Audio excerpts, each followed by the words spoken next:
Let's go, Arkansas fans. Our first time we are live since Sam Pittman was fired. A decision that was made 2 years too late. I think Sam was bailed out in a simple word to describe all of this is that Arkansas might just be broke. They might not have the money. You heard earlier today Hunter Yurachek say, hey, we did not give him the funds for him to properly succeed as the head coach of the Arkansas Razorbacks. So I don't know why you would say that publicly. I would have said something like, yeah, we didn't do the same as other schools in terms of his assistant coach salary pool and in terms of NIL and all of those different things.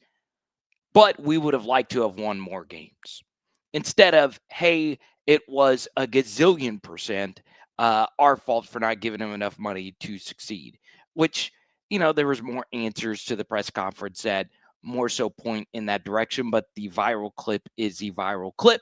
And at this juncture, Sam is gone. Before I get into a few different head coaching bullet points here, he wasn't good these past couple of seasons. It's just that simple. I don't think necessarily that is a hot take.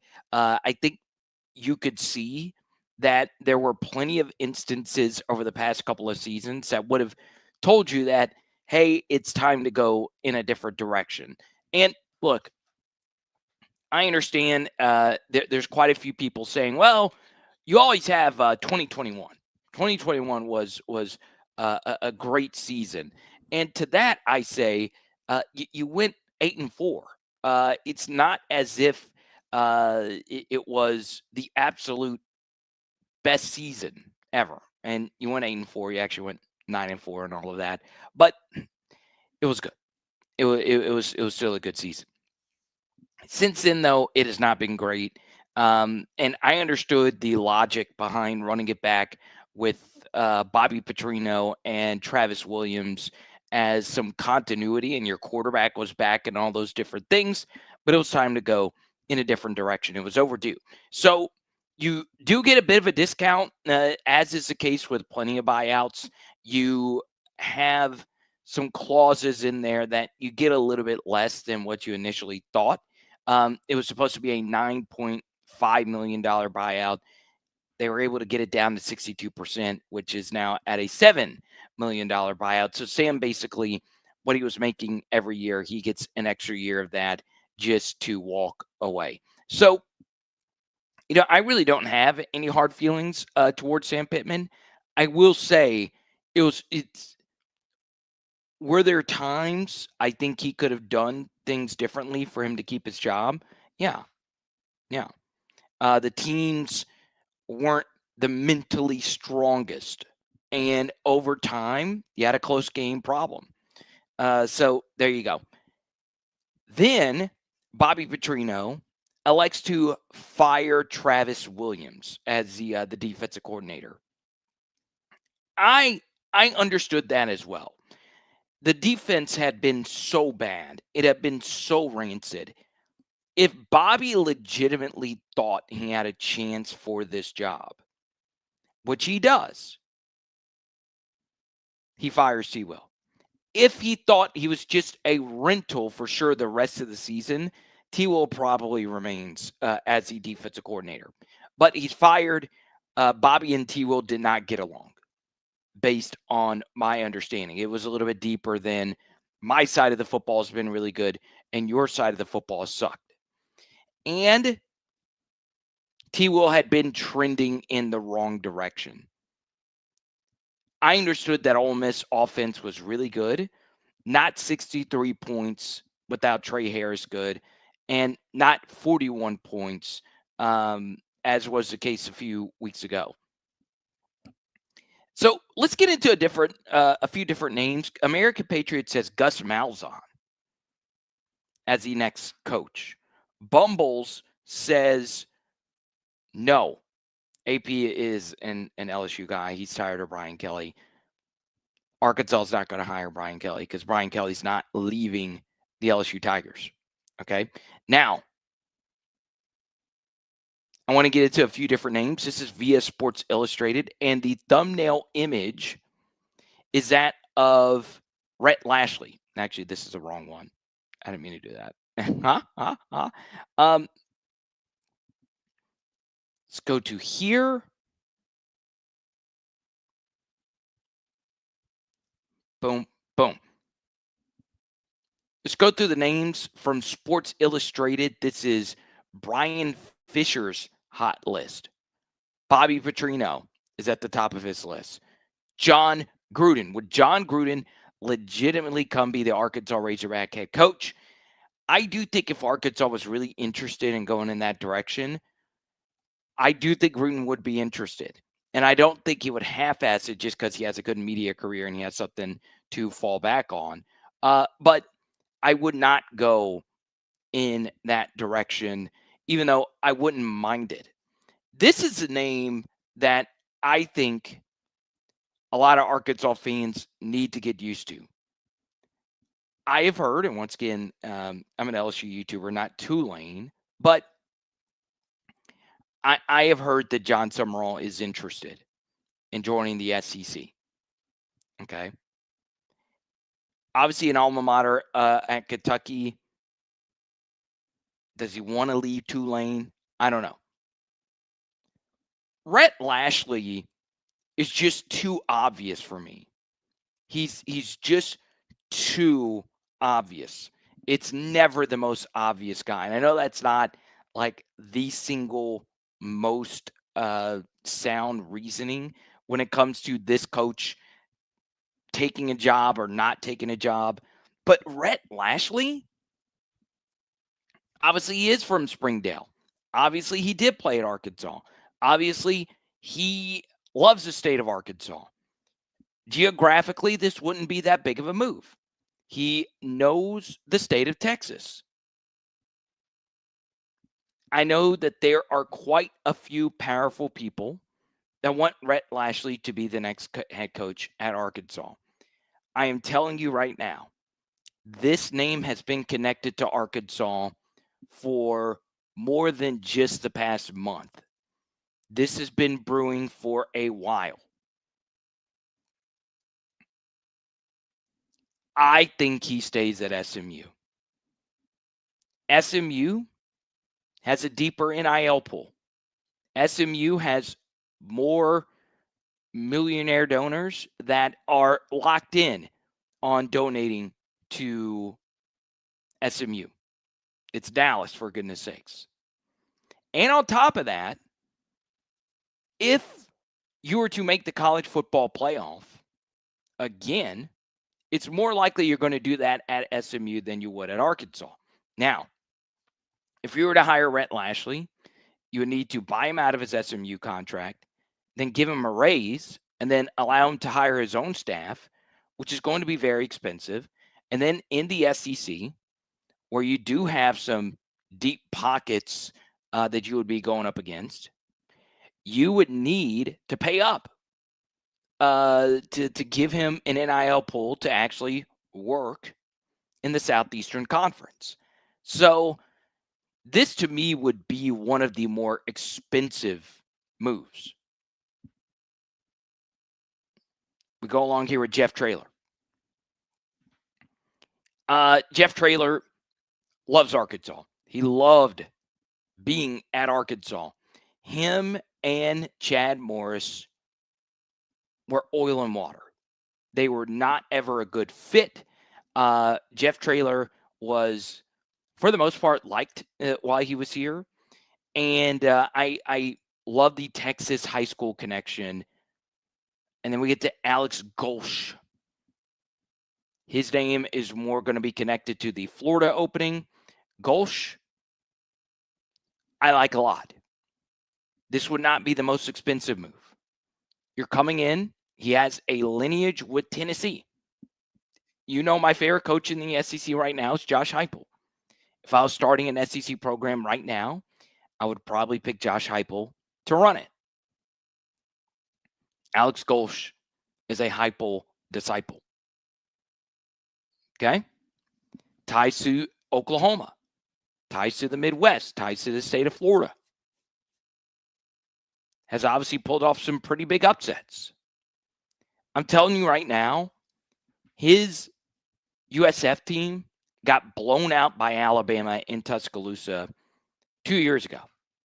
But that game really was close. It just became a blowout in the fourth quarter. And then a few years before that, he played very competitively versus a Nick Saban coached Alabama team. Ryan Silverfield, who just beat the Arkansas Razorbacks. Obviously, Memphis, close to Arkansas. You like what he's done at Memphis. This would not be the move I would go with. I would like someone with a little bit more of a play calling background. Lance Leipold at Kansas. I don't know if it's a fit. Geographically, it would make sense. He is 61, a little bit older. I like his offense. Could you get Leipold back and potentially convince Andy Kotelnicki to come if for some reason Penn State were to fire James Franklin? I don't know. We move along here. Dan Mullen, UNLV head coach from the SEC, is motivated, right? I don't know Dan well. I know a few people close to him. Dan feels like he really legitimately was screwed over as the Arkansas Razorback head coach. Now, why was Dan Mullen fired? Well, the number one thing that people pointed to at Florida was his recruiting. He did not like recruiting.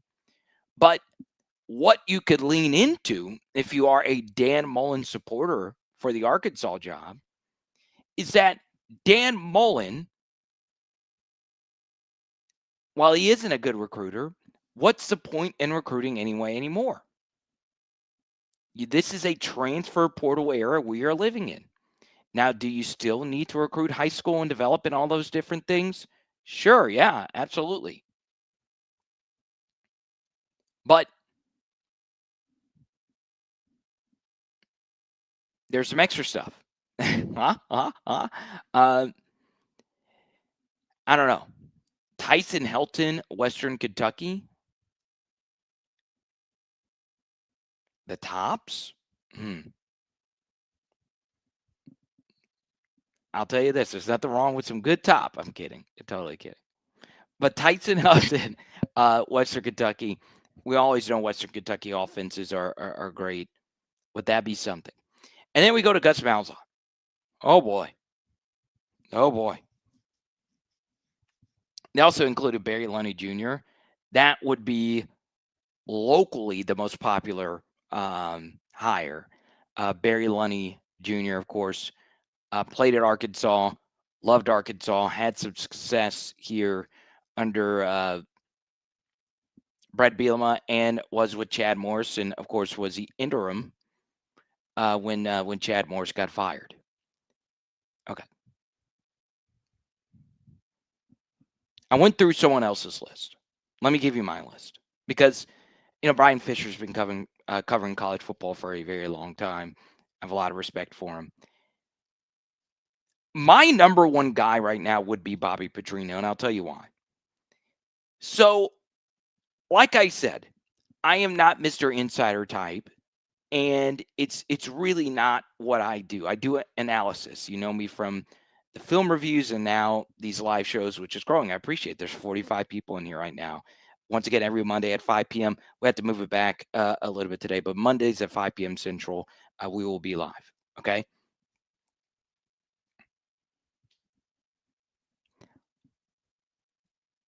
I would go in the direction of Bobby Petrino because he would be the cheapest. Bobby Petrino does not need money. First off, he still feels like you did him a massive favor. So he was at Texas A&M. That was never going to work. He comes back to Arkansas. This is, something that probably feels good for him just being back at Fayetteville, knowing what he did, and so on and so on. So him coming back to the state of Arkansas is awesome. It's awesome. I understand there's a lot of dirty laundry, and I understand that popularity-wise, from the outside looking in, it's not a good look, but he is affordable, and at the same time, the play calling for me has been the best in the SEC this season. Well, Carter, he only scored 13 points versus Notre Dame. True, and that is a problem. But if you've actually played or put a headset on, which I played, I've never coached and put a headset on, but I will tell you, if you're in a situation where the defense is doing jack diddly squat, it deflates you offensively. Also, Raylan Sharp was destroying Arkansas with the drops. He had a bad drop on the first drive, and then he fumbled. Then, a lot of Taylor Green supporting cats just let him down with drops this year and fumbles and all of that. So I think the Arkansas offense was still fine versus Notre Dame. I really do think so. It's just, the game was just so over. And there was a weird feeling inside of Donald W. for those that were actually there. So what's next if Bobby Petrino is your head coach? Well, you need to go get a good defensive staff, and you need to obviously give him better NIL funding. Would the NIL super donors get really on board with Bobby and give more money to the program? Probably so. Probably so. Well, what if he leaves you in 2 or 3 years? Well, F that. So what? I mean, I think Arkansas fans will take another good season. Look at what one good year did for Sam Pittman in 2021. It made a lot of Arkansas fans feel really good about him. Now, of course, you feel bad about him, but you don't feel the same way about him as you did Chad Morris, even though Chad Morris had only 2 disaster seasons, and Sam Pittman gave you basically 2.5 disaster seasons. So, for me, I am pro Bobby Petrino being the next head coach. I'm also pro Gus Malzahn.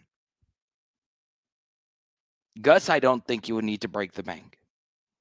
Gus has obviously done a really good job as the offensive coordinator of Florida State. He runs a type of offense you can succeed with when not having the absolute gaudiest receivers or even quarterback. I'm pro Gus. I am. Okay. Now, you let me know down below your coaching search, how you feel about where we are right now.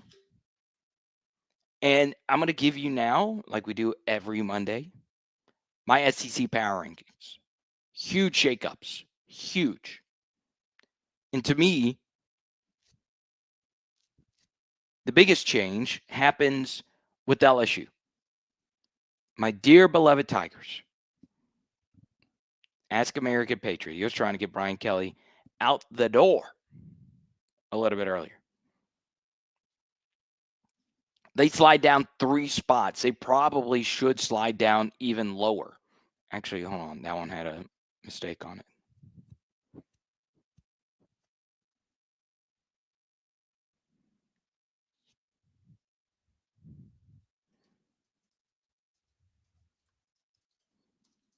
Actually, no, this. I have ChatGPT make these graphics for me because I suck at graphics. That should be Tennessee at number 3.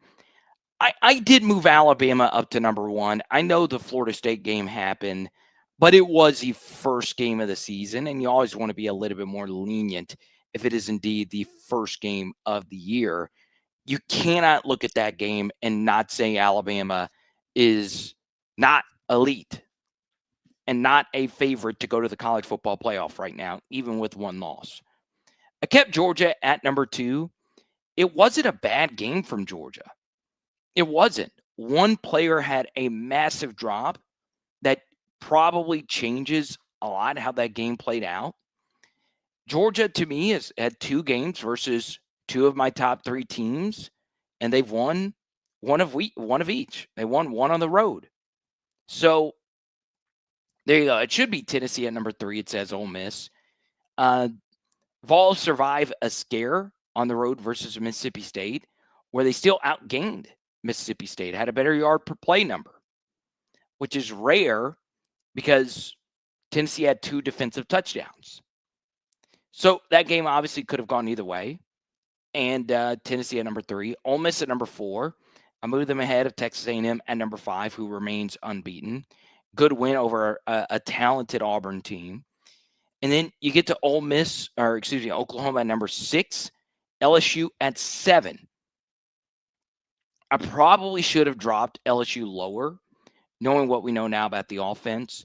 Number 8 is Texas, and well, we'll see what they're made of after this bye week as they go on the road versus Florida. Vanderbilt at 9, Missouri at 10, Auburn at 11, Mississippi State at 12. And then Arkansas, South Carolina, Florida, and Kentucky. South Carolina should be ahead of Arkansas and ahead of Mississippi State. So now I got to start making these graphics because ChatGPT is starting to mess my crap up.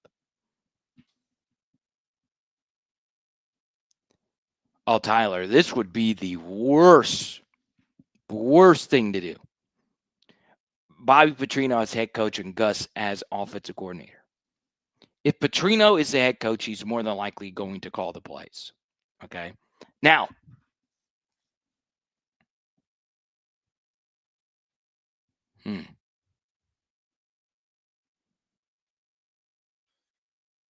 let's see here.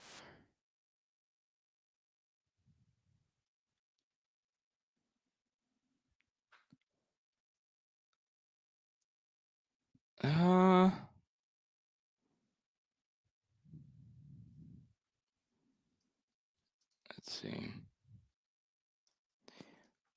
I wanted to talk a little bit more. Oh, it was a joke, Tyler. I want to talk a little bit more about Tennessee. We can't go too long today. Too long on this live stream today. I do think Tennessee is a truly great team. Defensively, will the Jermon McCoy thing ever happen? I don't know. But do I think Tennessee is a team that is finding ways to win? Absolutely. They now get this bye week, and Tennessee will welcome Arkansas.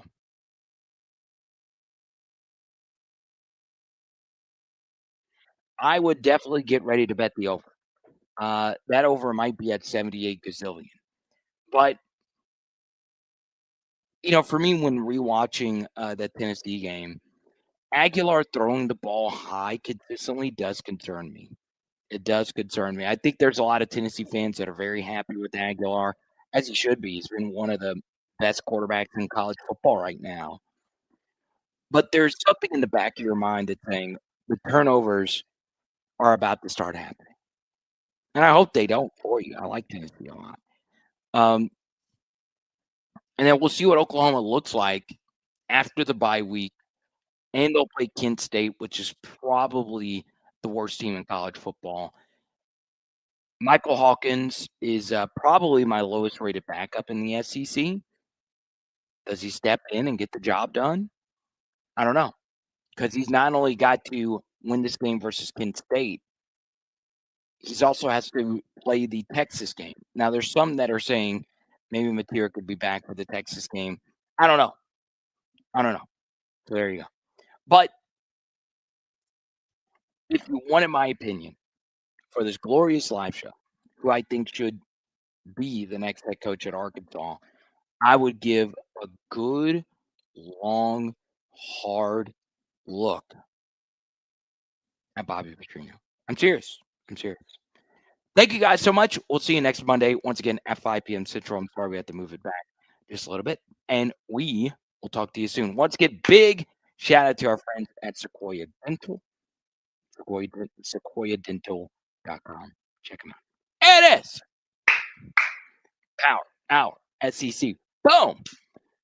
Tonight we are doing apple pie. We are. Let's go. Huh? Let's go.